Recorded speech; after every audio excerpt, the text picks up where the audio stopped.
है प्रेस बिहार। चुनावी साल को लेकर हर राजनीतिक दल काफी तेज हो जाते हैं, उनकी गतिविधियां काफी तेज हो जाती है, बयानबाजी तेज हो जाती है और फोकस्ड बन जाता है वह राज्य जहां चुनाव होने वाले हैं।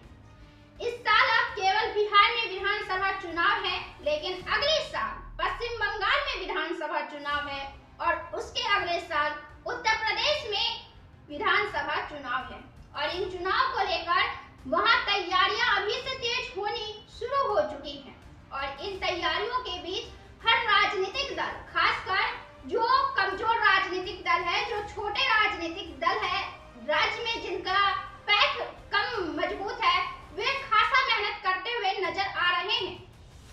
पिछले बार के चुनाव में जब बिहार विधानसभा चुनाव हुए थे तो सीमांचल में AIMIM ओवैसी की पार्टी ने 5 सीटें जीतकर पूरे बिहार को चौंका दिया था।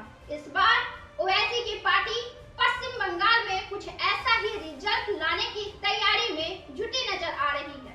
हालांकि पश्चिम बंगाल में जब वे चुनाव लड़ी थी तो मन मुताबिक संतोषजनक रिजल्ट हासिल नहीं हुए थे, लेकिन पिछले 5 सालों में ओवैसी की पार्टी ने राज्य में अपनी पकड़ मजबूत करने की कोशिश की है और इस बार वे 2026 में बंगाल में होने वाले चुनाव में बड़े दम के साथ मैदान में उतरने की तैयारी अब से ही तेज कर दी है, जहां चुनाव होने में भी 2 साल के समय शेष है। AIMIM यानी कि ऑल इंडिया मजलिस-ए-इत्तेहादुल मुस्लिमीन की नजरें पश्चिम बंगाल पर आकर टिक गई है। पश्चिम बंगाल अब उनके फोकस में बन गया है।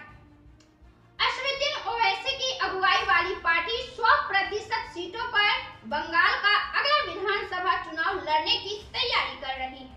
हालांकि AIMIM साल 2021 के विधानसभा चुनाव में मैदान में थी, लेकिन असर छोड़ने में नाकाम रही थी। संतोषजनक परिणाम हासिल नहीं हुए थे।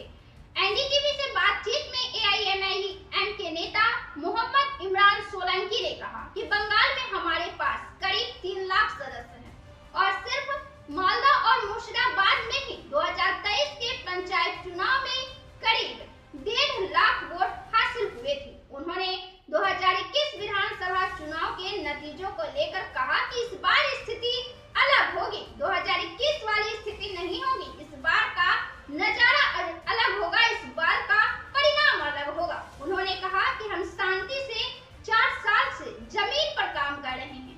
आगामी विधानसभा चुनाव में हम सभी सीटों पर उम्मीदवारों को उतारना चाहते हैं और ब्लॉक लेवल पर काम करना शुरू कर दिया है। उन्होंने कहा, ममता बनर्जी हिंदू पहचान रख रही है, भाजपा अलग ही खेल खेल रही है, लेकिन हार सिर्फ जनता रही है। मतदाताओं को विकल्प की जरूरत है।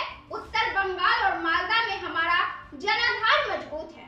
रिपोर्ट के मुताबिक AIMIM जिलों में घर घर जाकर सदस्यता अभियान तक चला रही है। साथ ही जिलों में